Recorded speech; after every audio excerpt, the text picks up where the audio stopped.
Hello everybody, Voidmaster here. Welcome back to another video.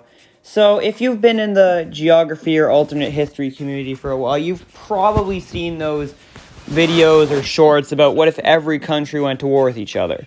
Now, usually they're not that great quality. Usually it's just like the most powerful country takes over like half the world. So, I decided to make my own spin on the idea. So, for context, this is taking place 5 years after this hypothetical war would begin. There are no nukes involved because otherwise this would become very hard to do. Not that it wasn't already hard to do. And some of the picks will probably be controversial, so if you don't like that type of stuff, even though it is just alternate history, then I advise you leave now. So, this is the map we have. It's a lot to process. If I remember, there's maybe 50 countries on here about. So we're going to go continent by continent. North America is first, and as you can see, the US is just dominating in this region of the world. This is simply because there isn't really a country in this region that could challenge their reign, I guess? Their control, anyways. So as you can see, this bright yellow stuff is just like American occupied, but not like actually occupied, just like it's technically owned by America, but, like, this is just, like, ice, so. America also owns Greenland. They took that from Denmark, who doesn't even exist on this map. And they have began a massive invasion into Mexico and the Caribbean. Mexico is next, and they're trying their best. I mean, they took over most of Central America, but they probably won't last much longer in this scenario. So, overall, yeah, North America is pretty one-sided, and soon enough, the U.S. will probably turn its attention to either South America or maybe Europe or Africa. Speaking of South America, yeah, it's something. Brazil is larger. Brazil is definitely the dominant state, but it's not the only state. Argentina, Colombia, and Peru are the only other surviving states on the continent. But if you just look at the map and just look at the sizes, you can see Peru is definitely in the weakest state. But yeah, overall, this continent will probably just stalemate until America starts invading Colombia, and then it might start heating up again. But yeah, moving on, we got Europe. Well, I mean, it's Europe. So we're gonna go region by region. Britain is first, so as you can see, they control Iceland, Norway, and even in south the Falklands. Sorry, Argentina. Next, we got Spain and Italy, who have both taken small chunks out of the African, I guess small isn't really the right word, especially for Spain's, but they've both taken chunks out of North Africa. France is, well, big, for one. Switzerland is just barely kicking on. Germany has been beat pretty badly by Poland and France. The Balkans is, well, it's something. Yeah, the Balkans, along with the Middle East and Africa, are probably the hardest places to do. So really, these could just be changed. This is just like one prediction, but all of these could go 1,000 ways. So just know that this probably isn't accurate, but I just didn't really know what to do for this region, along with a bunch of other regions.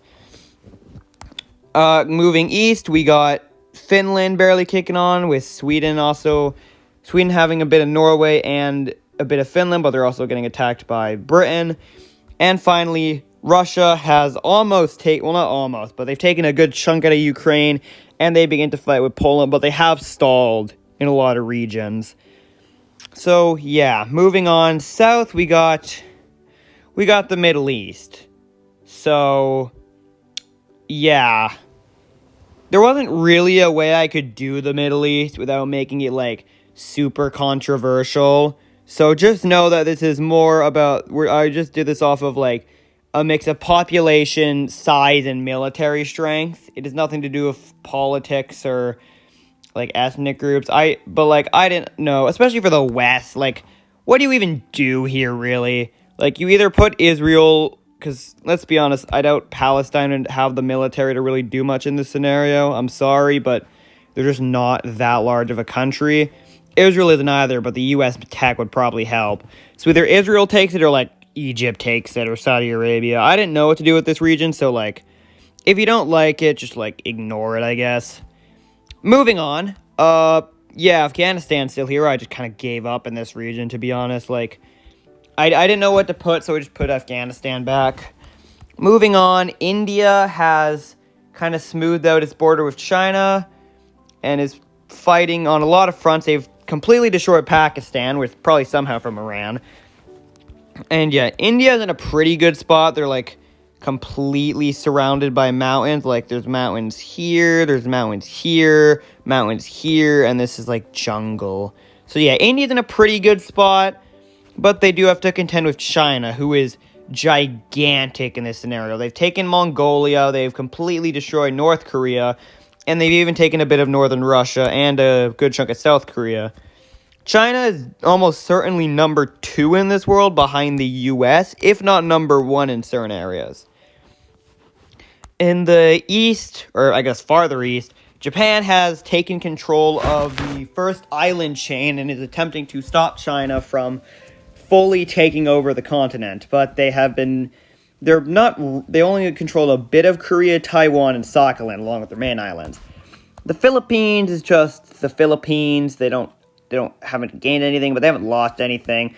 Southeast Asia is now just a fight between India, China, Indonesia. Thailand controls a big portion, and finally Vietnam. And Indonesia has completely taken both Singapore and Malaysia, and is now fighting Australia in New Guinea, not Papua New Guinea, just New Guinea. Yeah, and as you can see for Oceania, Australia just straight up controls everything. Maybe America or Japan would come take it, but both of those countries have bigger operations to deal with, so for now, Australia is just chilling. Finally, yeah, I kind of gave up on Africa. There is some geographical and economic reasons for this, but mostly it's just I really didn't know what to do with most of this region. The gray is technically like rebel/civil war, but in reality it's just the regions that I just couldn't find something to do with. For really I could have just kept countries there, but I decided to just put rebels. Starting up north, we got Egypt and Algeria, who control most of it. Libya and Morocco are both gone.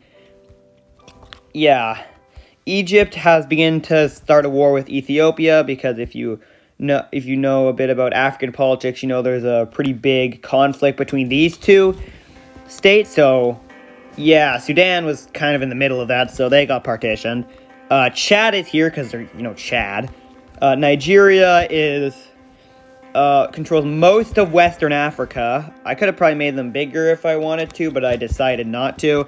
We got this weird, triangle of West African states, just because I really didn't know what to do with these states, because they're kind of just wedged in between Algeria and Nigeria.